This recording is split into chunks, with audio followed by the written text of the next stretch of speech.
আজি আমাৰ বিষয়টো হৈছে হাৰ্ট এটেক। হাৰ্ট এটেক এতিয়া বুঢ়া বয়সৰ অসুখ হৈ থকা নাই। 25 বছৰ বয়সৰ মানুহৰো হাৰ্ট এটেক হোৱা আমি সকলোৱে দেখি আছো। এতিয়া আমি হাৰ্ট হেলদি ৰাখিবৰ কাৰণে কি কৰিব পাৰো গোটেই কথাখিনি আজি কম। খুব সহজতে আৰু খুব সুন্দৰকৈ আমি হাৰ্টখন হেলদি ৰাখিব পাৰো। তাৰ কাৰণে কেইটামান কাম কৰিব লাগিব। সেই গোটেইখিনি কথা আপোনালোকৰ লগত আজি ভালকৈ শ্বেয়াৰ কৰিম। ভালকৈ কথাখিনি বুজি ল'ব। জানকচোন হাৰ্ট এটেক কেতিয়া হয়?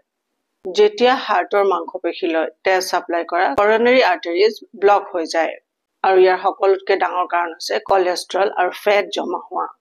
সেকেন্ড কাৰণ আনহেলদি লাইফষ্টাইল, বেছি তেল মছলা খোৱা, স্মকিং, এলকহল এইবোৰ ব্যৱহাৰ কৰা আৰু শৰীৰৰ কোনো এক্টিভিটি নথকা।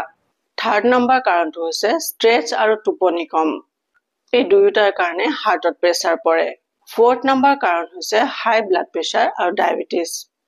হাই বিপিৰ কাৰণে কৰনাৰী আৰ্টাৰিজৰ ৱাল উইক হৈ যায় আৰু ডায়েবেটিছ ব্লাড ভেছেলছ ডেমেজ কৰে। জানক ইয়াৰ চিমটমছ বা লক্ষণবোৰ কেনেকুৱা হয়? বুকুত বহুত প্ৰেছাৰ বা বিষ অনুভৱ হয়। বাহু, পিঠি বা কান্ধ এইবোৰত বিষ অনুভৱ কৰে।